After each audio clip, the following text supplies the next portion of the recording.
Ever notice how the word diet kind of sounds like diet?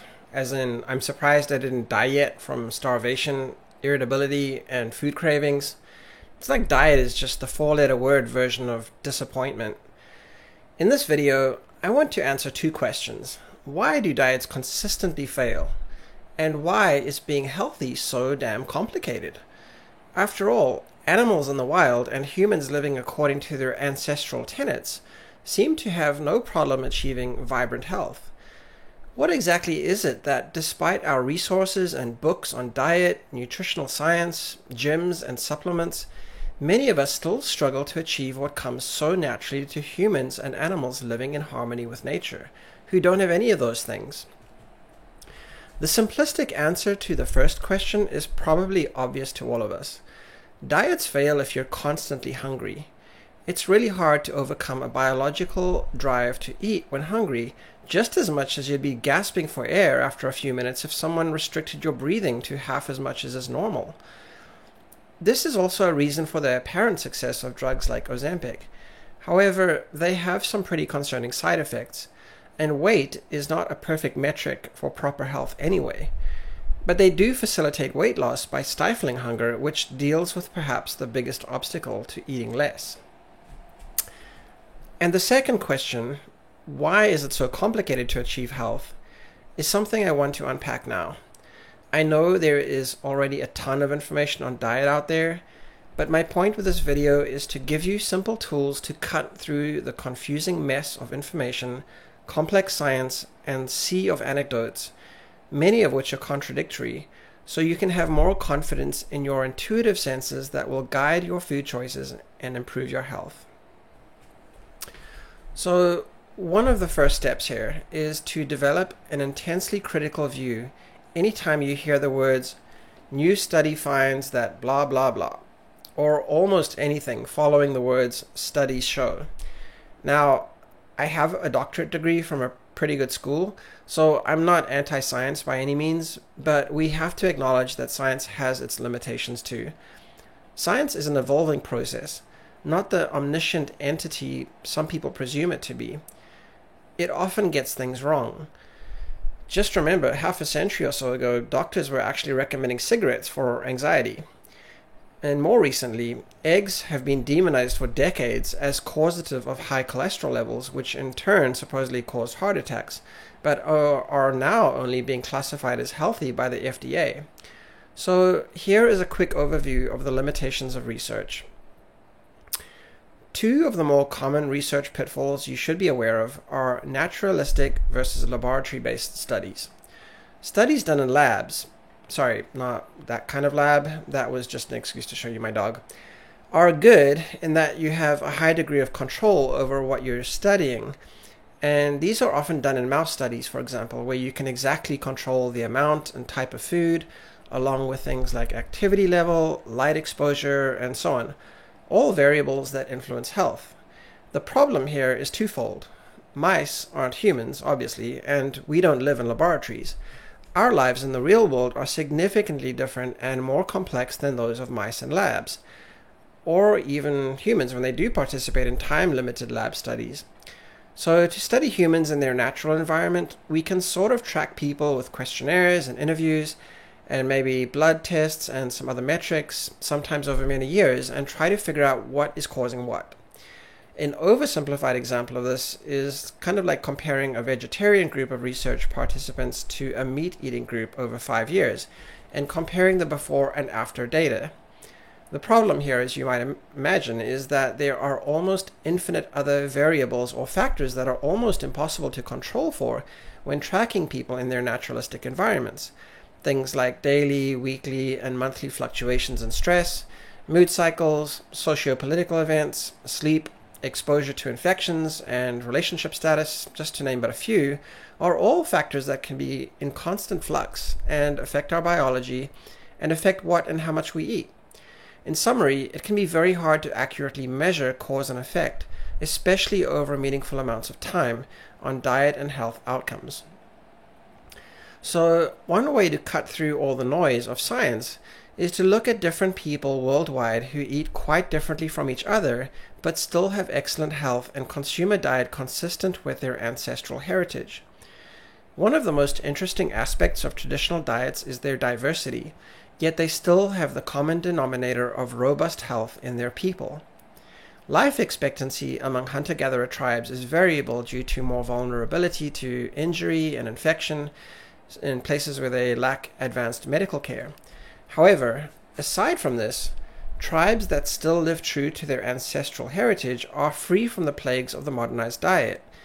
In the US, an estimated 75 to 90% of healthcare spending is on chronic conditions such as cardiovascular disease, stroke, diabetes, cancer, arthritis, and mental health issues. The balance of spending would be for more acute conditions such as infection and injury. This has completely flipped on its head the ratio that existed in the early 1900s. Before that, spending was mostly on injuries and infections, which are cheaper to treat and are usually quickly resolved, unlike chronic diseases that drag on for years and get progressively worse, destroy quality of life, and cost a fortune to treat the symptoms. Most of the chronic disorders of today are linked to metabolic dysfunction and obesity. So how did that happen? While exercise and an active low-stress lifestyle are clear factors in good health, you cannot exercise your way out of a terrible diet. Also, in many tribes and cultures, they are certainly quite active in gathering food and hunting occasionally, but they aren't exactly hitting the gym a few times a week either. They may be moderately active with brief spurts of intense activity as in a hunt, but these various tribes share one clear factor independent of how different their traditional diets are. Their foods are consumed exactly as found in nature, completely unadulterated and varied in what is readily available to them. If we look at one of the most erroneous scientific claims about foods that has done some real harm, it is probably the assertion that fat intake should be minimized because it causes heart disease and literally makes you fat.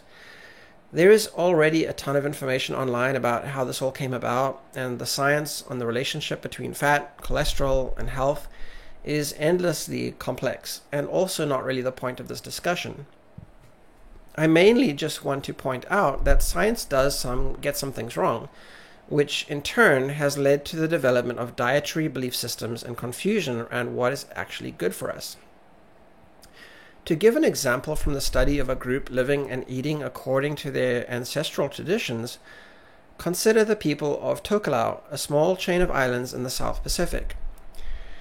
These Pacific Islanders have traditionally lived on a diet consisting primarily of coconut, fish, and breadfruit, which essentially constitutes a diet relatively rich in saturated fat, with decent amounts of protein and carbohydrates. They also consume some pig and chicken, which are usually reserved for their feast days. In fact, since fat is calorically twice as dense as protein and carbohydrate, with 9 calories per gram in fat and only 4 calories per gram in carbohydrate and protein, they are getting as much as 63% of their energy intake from saturated fats via coconut. Compare this with the American Heart Association guidelines that recommend getting no more than 5 or 6% of your calories from saturated fats. The higher saturated fat intake of the Tokelauans also appeared to raise their total cholesterol levels above the norm, with averages hovering around 210 to 220 milligrams per deciliter for men and women, respectively, and as high as 245 in females over 55. Contrast this with the AHA recommendations that total cholesterol ideally be as low as 150, but certainly less than 200, which is also kind of weird because statistically around 75% of heart attacks occur in folks with cholesterol levels within the AHA suggested range. But I digress. Despite their higher cholesterol levels and higher fat intake, when studied back in the 1960s, the Tokelauans were found to be free of cardiovascular risk factors and in very good health. I know some folks might want to point out nuances, such as coconut being a plant food and that the fats are different from animal products, but bear in mind that the AHA recommends limiting fats from these sources as well. Again, I'm trying to steer away from dietary dogmatism here because this is just one example, and numerous other tribes around the world historically have gotten much of their energy requirements from animal sources with varying amounts of fat as part of that intake. Another thing I'd add about the traditional diet in Tokelau is that it also included a liberal amount of plant fiber, and there were no reports of constipation, with an average of 2 bowel movements per day. But this also puts things back into their proper context.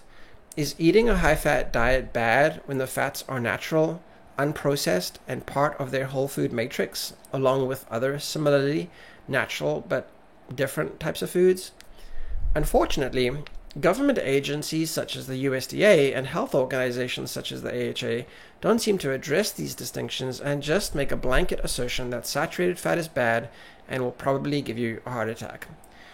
Ironically, the study, which I have linked below, reported that as some Tokelauans have moved to New Zealand and adopted a more westernized diet and lifestyle, their intake of saturated fat intake per their traditional diet has plummeted, and their risk for heart disease has gone up, not down.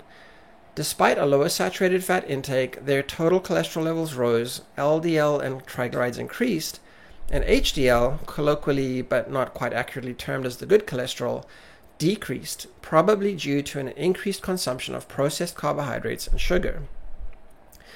Some may argue that the Tokelauans have some genetic protection against high saturated fat given their subsistence on coconut for generations.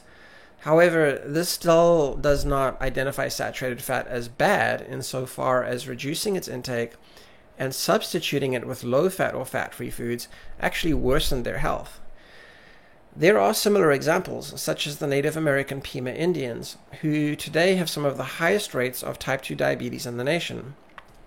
Likewise, most of the Polynesian people today are suffering under the burden of obesity due to the encroachment of westernized food supplies, whereas historically they have always been lean and healthy.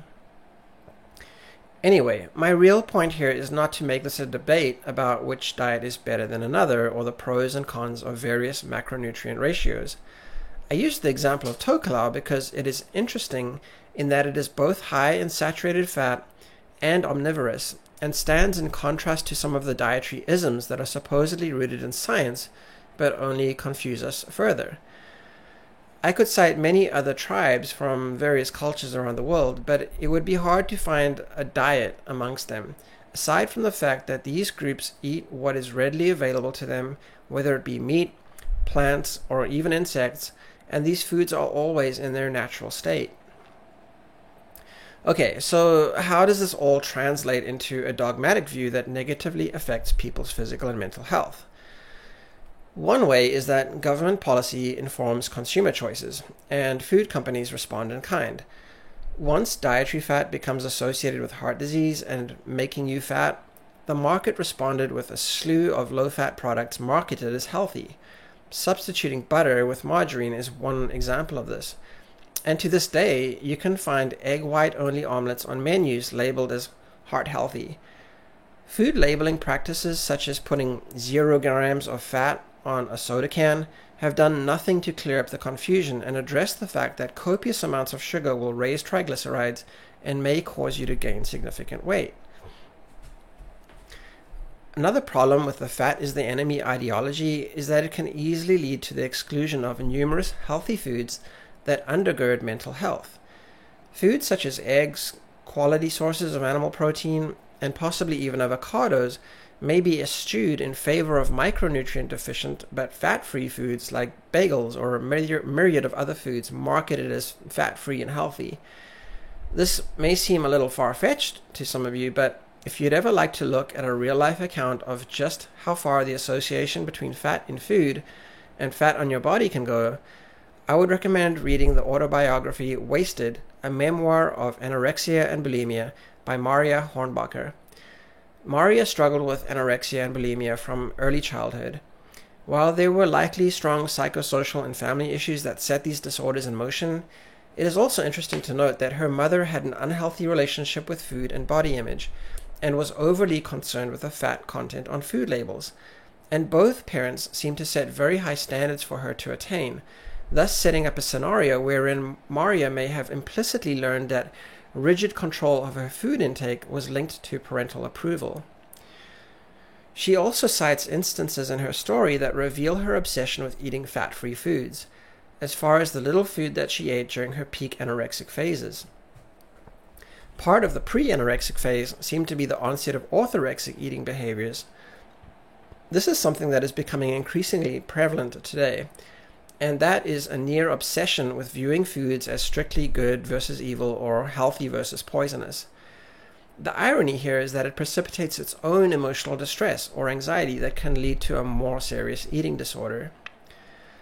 While someone with this level of eating disorder is likely going to be extremely restrictive with food in general, the avoidance of naturally fat-containing foods exacerbates the problem in ways beyond just caloric support. For one thing, fats are the most satiating and blood sugar stabilizing of all macronutrients. They would be the most effective in preventing things like hypoglycemia-induced anxiety, with that anxiety feeding into everything problematic with eating disorders. Furthermore, unstable blood sugar levels can keep your brain consciously and subconsciously fixated on food because, as far as the body is concerned, it signals food scarcity, and that focus is also a problem for those who are food obsessed. Another thing is that naturally fatty foods seem to have lasting antidepressant-like qualities, unlike the quick dopamine hit you might get from junk comfort food. This is likely for a myriad of complex reasons, including the role of fat-soluble vitamins or improved cell signaling in the body. Returning to the example of the Tokelauans, who by all reports were both physically and psychologically healthy on their ancestral diet, we can see that a higher intake of saturated fat, even when plant-based, seems to raise cholesterol levels. Since the demonization of cholesterol in the 1980s, there has been a crusade to lower cholesterol levels in an effort to reduce heart attacks. Today, the most prescribed medication in the US is, you might guess it, statins, maybe closely followed by Ozempic, the way that's growing, and these have indeed lowered the risk and number of heart attacks. The problem is all-cause mortality in folks using statins, at least certain classes of statins that more readily cross the blood-brain barrier, is up. So it seems like it's saving you from a heart attack, but what's not being discussed as frequently is that there is a strong correlation between low cholesterol levels and suicidal depression. Part of the problem in the super complex multi-layered issue is that cholesterol is typically associated with animal foods, even though the Tokelau studies showed that this is not always true. Red meat, for sure, has been one of the most vilified foods, in part due to its association with saturated fat, which is not entirely true, and its association with heart disease, which is probably even less true.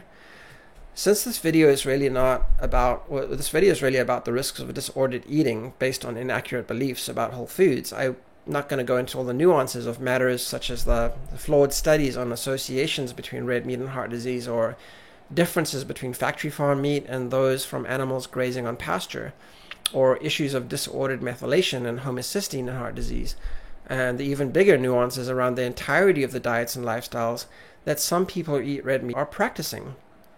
Those can be topics for other videos. The main point here is that belief systems about red meat and health are just one example of possibly many, and may cause disordered eating in folks who cannot sift through the oceans of literature on this topic and get down to accurate facts. Another issue here is that the nutrients found in foods in their natural state seem to have a synergistic effect that is difficult to replicate with synthetic supplements, or even supplements with natural food extracts. So when entire groups of foods are eliminated from the diet, the nutrient vacuum that is left in their absence can be hard to fill, and this can have significant implications for physical and mental health. Some examples of this include evidence that eating broccoli or apples offers more health benefits than eating the supplements derived from them, such as sulforaphane or quercetin, even though those supplements are likely beneficial. And some of you may have seen news articles or reports from experts raising concerns that red meat consumption raises levels of homocysteine, a natural compound in the body that, if in excess, is linked to heart disease and chronic inflammation. But did you know that eating modest amounts of beef liver or taking desiccated liver pills, as well as the collagen from the skin and bones such as chicken skin or bone broth soups, help to lower the levels of homocysteine and actually turn it into a compound with health benefits via supporting the methylation cycle? This is just another example of how food takes on a different context when consumed in its natural state, and for hunter-gatherer tribes who have lacked shelf-stable packaging and refrigeration, they would not have had the luxury of discarding the skin, bones, and organ meats, but would have consumed them, perhaps also sensing their nutritive value. This is a nuance that I have never once seen pointed out in these sensationalist news articles that decry red meat as a harmful food. My point here is that once you buy into this sort of dogmatic approach to eating by excluding foods that may actually be beneficial, you can easily end up playing a game of trying to fill in nutritional holes that would easily be addressed by just eating a diverse whole foods diet. In other words, micromanaging your exact nutritional status is just another way of adding unnecessary complexity and anxiety into your life. In summary, what this boils down to is that foods that are natural and healthy and have been a key part of traditional ancestral diets for generations among populations of people who have enjoyed better health than almost all of us in our science-saturated modern-day world have been unfairly judged as unhealthy because of flawed studies, corporate interests, and inaccurate associations that aren't causations, all of which have led to unfounded fears of what these foods might do to us, which has, in turn, contributed to disordered eating, mental health issues, and an over-reliance on medications to control weight and heart disease risk. It is insane that 100 years ago, obesity and chronic disease were rare, but now describe 60 to 80% of the American population, as well as those populations in many industrialized nations. A century ago, we had little food science, even fewer pharmaceuticals, and more red meat, eggs, and butter, along with an array of healthy plant foods. Today, we have demonized the meat, eggs, and butter, and have a bunch of frankenfoods and faux meats that masquerade as healthy, with medication basically becoming almost part of people's diets, and health outcomes that are really a tragedy.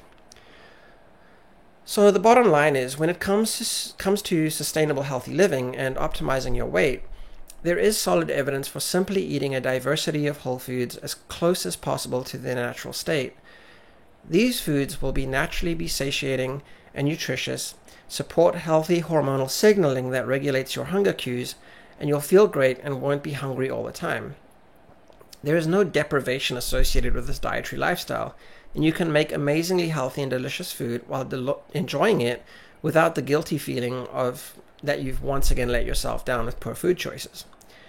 By the way, I should address one quick issue that is sometimes raised as a barrier to healthy eating, that it's too expensive. A few quick points. Yes, it can be expensive if you shop at Whole Foods, but consider some options. One might be growing some of your own foods, which can even be done in city environments. Another is building a relationship with small farmers nearby.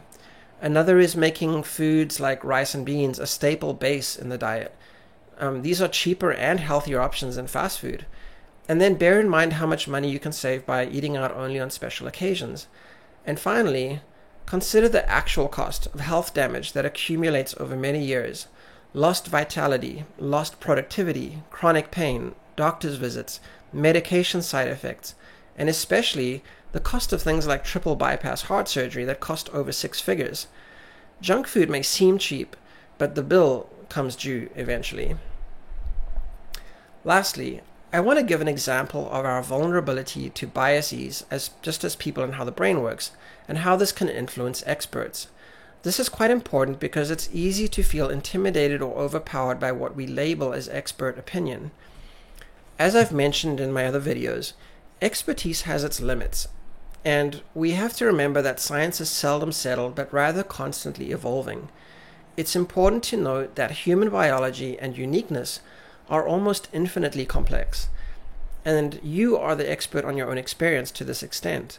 So for example, if a highly educated expert insists that you should not eat meat, or for that matter that you should only eat red meat and nothing else, and a few months later, after following his or her advice, you feel consistently fatigued or anemic, maybe you need to reassess that advice and recognize its limitations.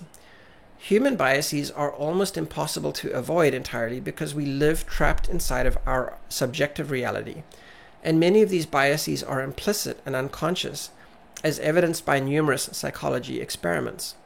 For example, given a blind taste test where 2 drinks are presented to a subject and one is noted as being twice as expensive as the other one, or if the drinks are given fictitious names, but one starts with the same letter as the name of the person doing the tasting, overwhelmingly, people will favor the perceived more expensive drink or the one sharing their name's initials. The catch is that both drinks are identical and poured from the same container. If you ask people about famous historical figures and then mislead them by saying that person shared the same birthday as them, participants tend to give much more favorable impressions of that historical figure than if they had a different birthday. These biases are not conscious, and I could give many other examples, but the main point is that for the person giving the expert advice, they likely have had a positive personal experience with a diet, find that it makes them feel much better than their previous way of eating, and then tend to engage in confirmation bias to select for information that supports their experience, sometimes to the total exclusion of evidence to the contrary. They also assume that because the diet works so well for them, it will work just as well for everyone else. So, bottom line is to take the advice of experts with a pinch of salt. They may be right, and what they're suggesting may work amazingly well for you, but it also might not. Or it might work for some period of time and then lead to a point of diminishing returns and further need for change. Listen to others, but also be your own expert, because science is still learning about the idiosyncrasies of human biology, and that we're not all identical. Sometimes these various diets seem to work so well initially because they by default exclude so many processed foods, not just for the intrinsic value of what they include. You may also notice that, unfortunately, there is sometimes a certain sense of arrogance with expert opinion, as if they are omniscient and whoever holds a different opinion or position than they do is some kind of idiot.